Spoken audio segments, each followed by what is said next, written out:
Shalom, selamat pagi Bapak Ibu dimanapun Anda berada. Selamat datang kembali di channel kita Berkat Bagi Semua Bangsa. Pada pagi hari ini, renungan harian kita diambil dari Mazmur 107, ayatnya ke-10 sampai 22. Demikian pembacaan firman Tuhan. Mazmur 107 ayatnya yang ke-10 sampai ke-22. Ada orang-orang yang duduk di dalam gelap dan kelam, terkurung dalam sengsara dan besi, karena mereka memberontak terhadap perintah-perintah Allah dan menista nasihat yang maha tinggi. Maka ditundukkannya hati mereka ke dalam kesusahan. Mereka tergelincir dan tidak ada yang menolong. Mereka berseru-serulah mereka kepada Tuhan dalam kesesakan mereka, dan diselamatkannya lah mereka dari kecemasan mereka. Dibawanya mereka keluar dari dalam gelap dan kelam, dan diputuskannya belenggu-belenggu mereka. Biarlah mereka bersyukur kepada Tuhan karena kasih setianya, karena perbuatan-perbuatannya yang ajaib terhadap anak-anak manusia. Sebab dipecahkannya pintu-pintu tembaga dan dihancurkannya palang-palang pintu besi. Ada orang-orang menjadi sakit oleh sebab kelakuan mereka yang berdosa, dan disiksa oleh sebab kesalahan-kesalahan mereka. Mereka muak terhadap segala makanan dan mereka sudah sampai pada pintu gerbang maut.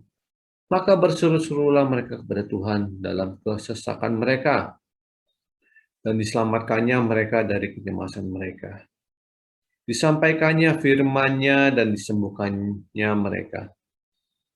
Diluputkannya mereka dari liang kubur.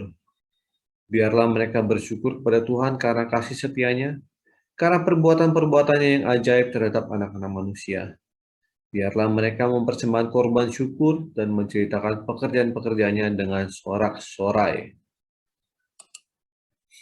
Dalam pembacaan perikop ini kita melihat bagaimana orang-orang yang bersalah ditebus oleh Tuhan akan dosa mereka. Ada dua poin penting yang dapat kita petik dalam pembacaan hari ini. Pertama, hanya oleh kasih karunia Tuhan maka kita dapat dibebaskan oleh dosa-dosa kita. Diambil dari ayat 10 sampai 22. Poin yang kedua, orang yang ditebus oleh Tuhan haruslah memberitakan kasih karunia ini kepada semua orang. Diambil dari ayat 22.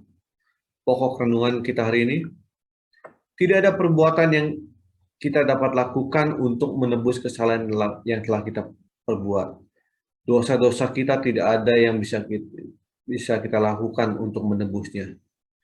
Hanya Tuhan saja yang dapat membebaskan kita dari dosa kita. Poin kedua yang kita renungkan hari ini. Apakah kita orang-orang yang sudah ditebus sudah mewartakan berita baik mengenai Tuhan Yesus? Ataukah kita hanya berdiam diri seperti pohon ara yang tidak berbuah? Kita ingat pada pembacaan firman Tuhan di Perjanjian Baru mengenai pohon ara yang tidak berbuah. Dikutuk oleh Tuhan Yesus sehingga pohon itu mati. Karena dia tidak menghasilkan buah. Sama seperti kita manusia, apabila kita tidak menghasilkan hasil yang baik, maka kita juga akan dikutuk dan kita akan mati, kita akan layu dan kering. Kayu yang kering dan yang sudah mati hanya akan dilemparkan ke dalam perapian, karena tidak berguna lagi. Janganlah kita sampai begitu. Ambil bagian dalam pewartaan firman Tuhan. Sebesar atau sekecil apapun yang bisa kita lakukan. Terima kasih atas perhatiannya pada pagi ini. Tetap setia pada iman kita. Tuhan Yesus memberkati.